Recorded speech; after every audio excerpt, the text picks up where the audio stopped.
Hello everyone, this is the second review session for the end of the course. Today we're going to talk about handle graphics, cells and structs, and object-oriented programming.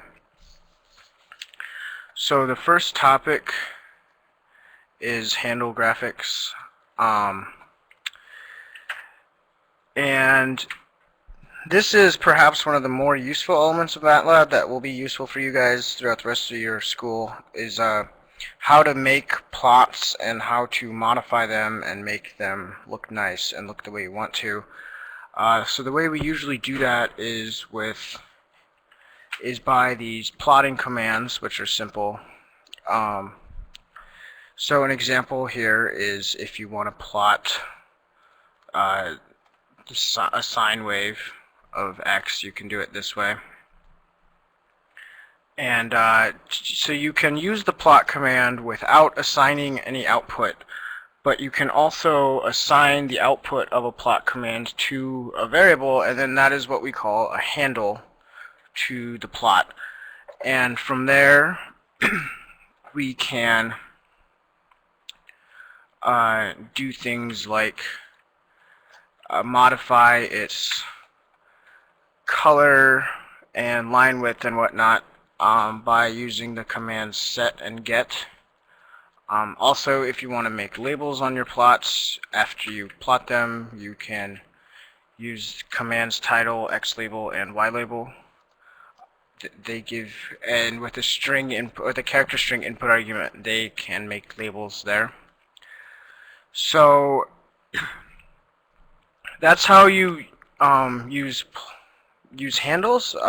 We learned a lot more detail in the module, but we won't go into that now.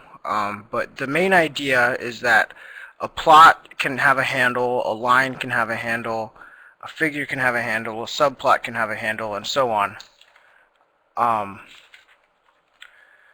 And you can use those handles to, access the properties, query the properties, and set them, such as line width, color are the two examples I give here, but there are also many properties. And the way you can do that, if you just want a list of the properties, you can just type get p, and then that'll list all of the characteristics, so you can modify them that way. Another useful thing we learned was how to make subplots. So subplots are if you want to have a big figure, and divide it up into smaller plots and plot something on the different portions of it, you can use the subplot command. And the way to use the subplot command is you give it 3 input arguments,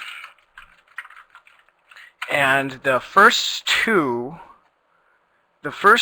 specify how many rows and columns you want to break the figure window into. So in this case, I'm breaking the figure window into 2 by 3, so 2 rows and 3 columns. And then the third input argument is the number in that row, or in that setup, that I want to plot in currently. So doing this, it'll make a sine wave plot in the top middle portion. Because remember, although in matrices we use linear indexing, and it counts down column wise and then up to the next column, the subplot, remember, does the opposite. So the second element will be the first row, second column. So there's that to think about. But and you did some more complicated subplots in your homework. So for a more thorough review, just go back and look at what you did there. We also did a little bit of 3D plotting. So this command here, or these sets of commands will make a surface plot, And this is something that should look pretty familiar. It's pretty close to what you did on the homework. But just as a reminder, we use the linspace commands to make X and Y arrays, like you've done several times. And then the key point here is where we take X, Y, and we use the command ndgrid, and that creates ndgrid creates arrays for which we can use to make the surface plot. What the ndgrid does is it takes X and Y, so you can think of X and Y as each being an axis. So if the x-axis goes from -2 to 2 here, and the y-axis goes from 1 to 4. Now those are each a one-dimensional array here. So the x is going to be 1 by 100, and the y is going to be 1 by 50.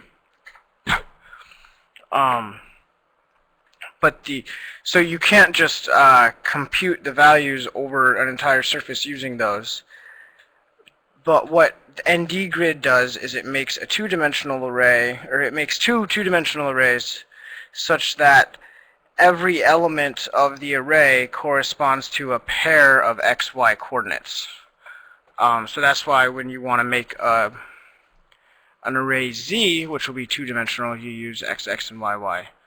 And then once you have ZZs computed, you can then use the surf command to make surface plots. And there are other commands to make similar plots, and a lot of those were listed in the module, and I think we used a few of them on some of the quizzes. So for more information on that, go back and look at those quizzes to get more details.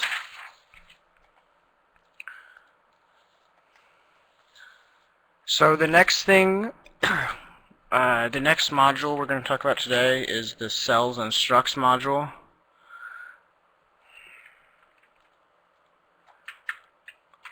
We're going to talk about cells first. So the thing to remember about a cell is a class of object, and you can think of it as like a container. So a cell contains other objects. So you can have a character string in a cell, you can have a double in a cell, you can have an array of doubles in a cell, etc. And there's a few different ways to define a cell. You can say A equals cell. So cell is a command. If you say A equals cell, this will give you a 2 by 2 array of cells. And if you type class A, then it indeed confirms that that is a cell. And you can define things and access things, and there's two different ways to think about, or there's two ways to remember here. So here I wrote two assignments where I assigned to the first element, the first row, first column, I assigned the character string string1, and the second row, first column, I assigned the character string string2. Now notice the difference between the first assignment and the second assignment in their syntax is because the first one where I use regular parentheses for A11, that is a element reference, so it will reference the cell that is in the first row, first column of A. So I need to define it and have it still be a class cell. So whatever I define it as, I need to have it inside the curly brackets because that makes it a cell. On the other hand, the second assignment I just wrote up there with A21, that is what we call, with the curly brackets, that's what we call a content reference. So it doesn't just access the cell that's in the second row, first column of A, it accesses what is inside the cell. So that is why I did not need to use curly brackets on the right-hand side of that assignment.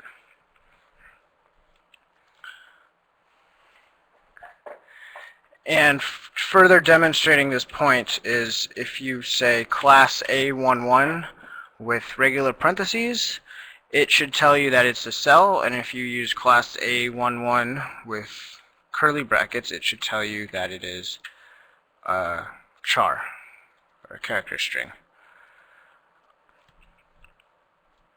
So cells, you can put cells inside of cells. So here is, I assigned to the first row, second column. And notice how I used a different cell. I used a cell indexing on the left-hand side. So this is now putting this inside the cell. So inside the cell, in the first row, second column of A, I'm putting another cell, which is an array that contains a double array, and also contains another cell array. So this is all these numbers, 1, 2, 3, 4, 5, and 6, are somewhere being stored in the first row, second column of A, but they're being stored in different in different classes of objects that are inside the cell. I guess they're all doubles eventually, but you need to go down different levels of indexing to access them. So if I want to access the number 5,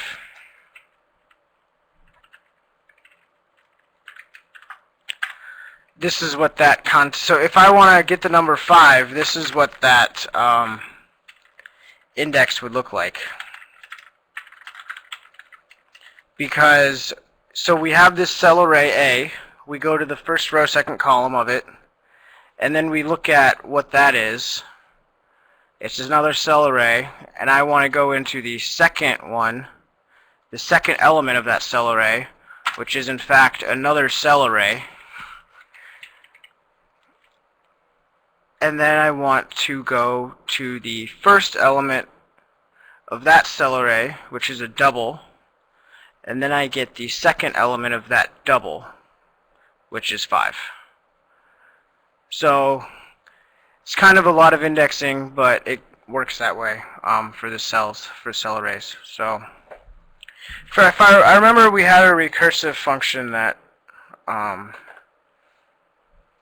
had cell arrays inside cell arrays inside cell arrays, right?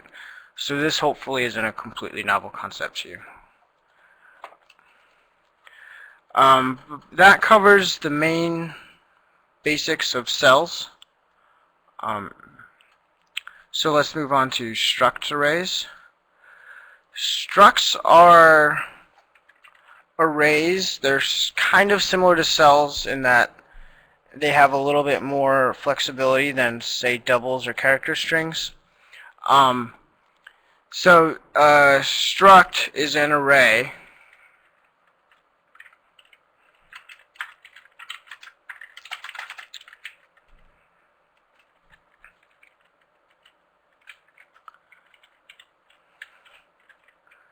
with fields.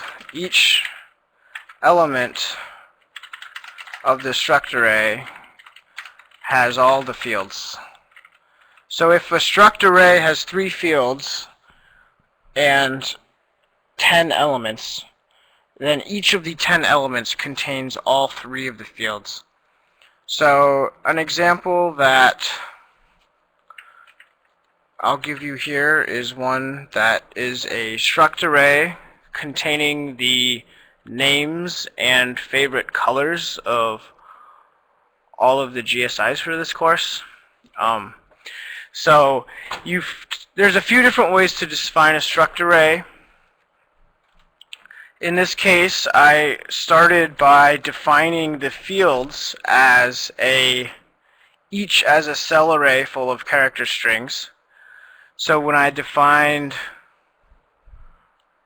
cnames and favcol to be both 1 by 5, then I defined GSI as struct with the field 1 name, and then the value of that field is cnames, and then the name of the second field is favorite color, and then the value of that field is the variable favcol, which is another cell array with the same dimensions. So the output of this then is a 1x5 array where each element of that 1x5 has two fields, both a name and a favorite color. So you can access just a single element by saying GSI parentheses 2, and then if you do that, you will get ants will equal name, which is Brad, and favorite color, which is green. So there's that. Other ways to make a struct is you can just go a dot name equals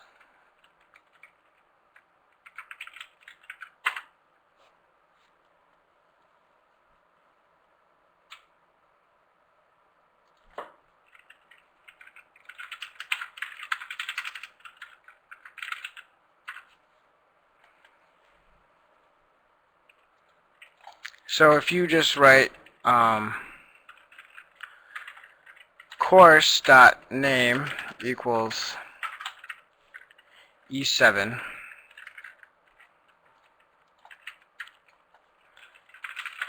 then this will define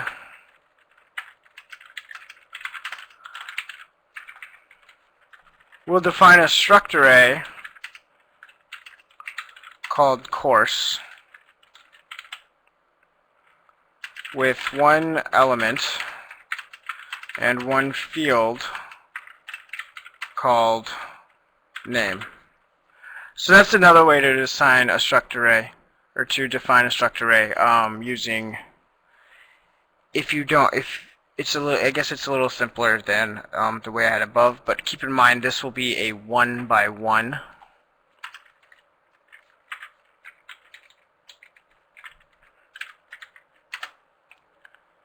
So if you go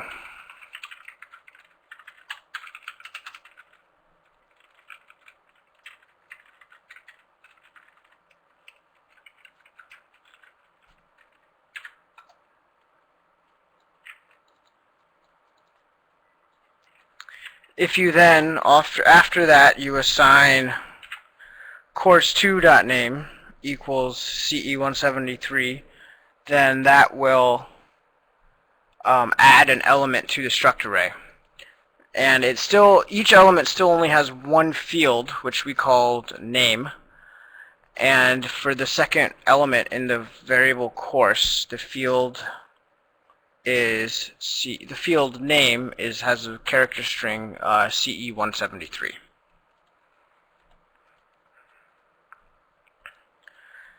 So the other ways to so there's a few different ways to assign a struct array. Going back to the other example with the GSI, we have ways to access a single field at a time. So if you just type GSI2, it'll give you both fields for the second element. If you type GSI2.name, then that'll give you just the name field of the second element. But if you type GSI.name without giving it a index, then it will return all of the elements for that, all of the elements of the struct array for that field. So that field, so every element has two fields, and if you just say GSI.name, it'll give that one field for all of the elements. And other ways you can deal with this and manipulate this is if you want to concatenate all of them into cells. So this will return a 5x1 cell array where each cell contains a string which comes from the fields of names. And you can also concatenate with regular bar or with square brackets, and this will actually concatenate all of the names into a single character string. So I suggest trying these out and running a few of these lines and playing around with these in order to refamiliarize yourself with struct arrays. But that's pretty much most of the basics here so far.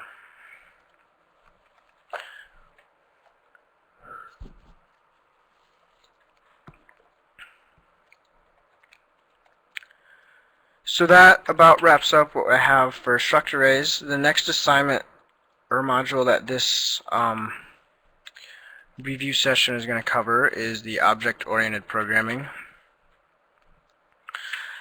Now, the thing to remember about object-oriented programming is that we use objects all the time, and we have been ever since we started using MATLAB, where every variable that you assign is an object, and every object has a class. Now, the class determines how the object behaves, right?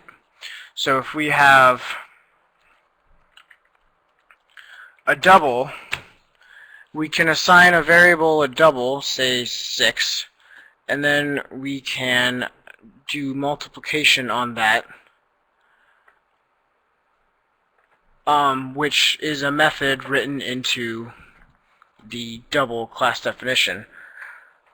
So, which has all been done for you, right? So we don't need to actually go into the actual computer algorithms that take numbers and add them. So we just use the plus command, right? And those are written in to the class definition files. And it's that this is why you can't say like multiply a cell by a struct or something, because it just doesn't make sense, right? Because the classes just don't make sense to do multiplication like that. So objects determine how, or the class of an object determines how an object will behave, as we know already. And and of course every class has, you know, methods associated with it.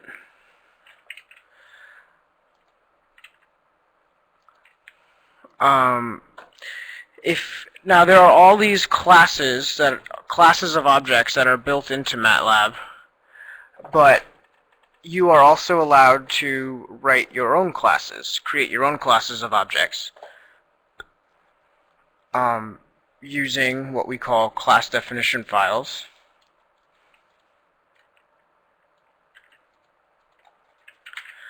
And we wrote a few of those for the homework for this assignment. We wrote a class definition file for time of day, qualified time, and obligation.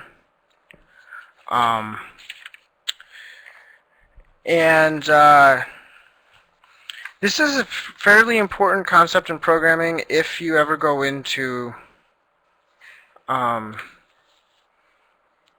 things like if you're doing big database management, this could be a very useful way. And the class definitions are something that is not unique to MATLAB either.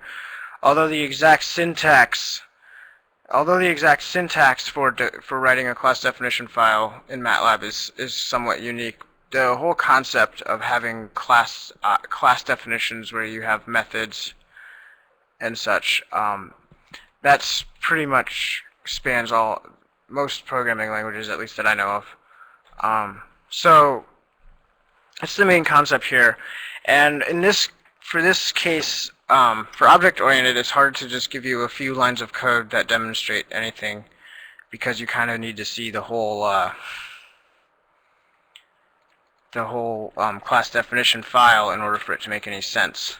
So for that, I'm going to just refer you to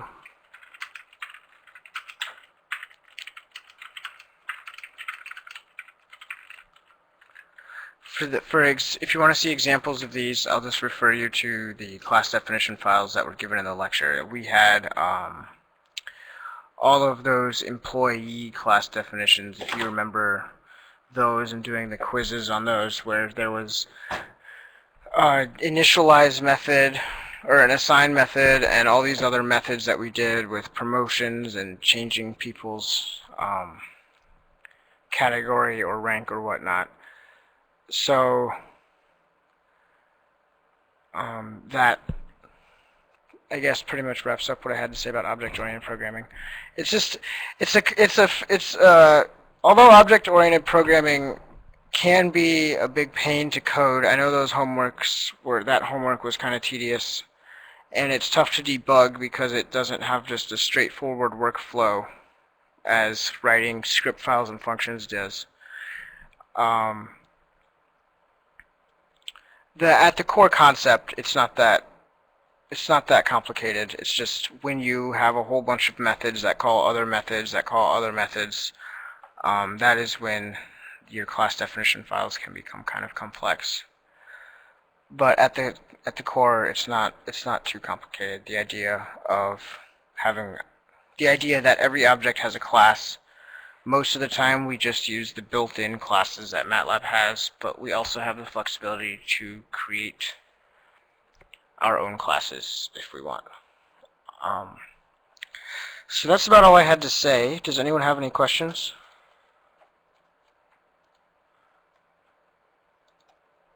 Seems like not, so I'll stop recording now.